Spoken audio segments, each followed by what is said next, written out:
शुभकामना देता हूँ। उसके जीवन से हम बहुत कुछ सीखेंगे। आज ग्राम सांतलका में डॉक्टर भीमराव अंबेडकर जयंती समारोह में जो ये कार्यक्रम रखा है, इसकी अध्यक्षता कर रहे सुरेंद्र भाई साहब और उनकी पूरी टीम, मैं सबका नाम जानता हूं और मेरे सामने काफ़ी लोग बैठे हैं जो मैं बाई चेहरा सभी को जानता हूं। सभी सम्मानित सदस्यगण और मेरी माताएं, बहनें और प्यारे बच्चों, और सब में मेरे को लग रहा है बहुत ही खुशी का जो अनुभव कर रहे हैं, जो सब देख रहे हूँ मैं, बहुत अच्छा लग रहा है। मैं कल भाई साहब ने फ़ोन किया कि मेरे को आपसे मिलना है और इनकी टीम के मेंबर थे, तो इन्होंने जैसे ही बाबा साहब के बारे में बताया मैंने तुरंत हाँ कर दी। और मैं इतना खुश हुआ अंदर से, क्योंकि मेरा आज सुबह से ही प्रोग्राम थे कई बाबा साहब के, उसमें काफ़ी जाना हुआ, लेकिन मेरे को बहुत खुशी हुई कि हमारे यहाँ लोगों ने समिति बना रखी है। क्योंकि जब तक हम संगठित नहीं होंगे, शिक्षित नहीं होंगे, तो जो हमारा समाज है ये कभी विकास नहीं कर सकता। अगर समाज का विकास करना है तो संगठित हो और शिक्षित हो, शिक्षित होकर और संगठित होकर ही विकास करते हैं। तो मैं जो हमारी आयोजक समिति है उसका दिल की गहराइयों से बहुत बहुत धन्यवाद देता हूँ।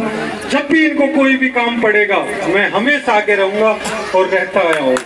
बाबा साहब की एक बार एक छोटी सी कहानी बताता हूँ। एक बार एक स्कूल में एक शिक्षक ने बच्चों से सवाल पूछा कि ऐसी चीज बताओ कि जो हमें दिखाई तो देती है लेकिन हम उसको छू नहीं सकते।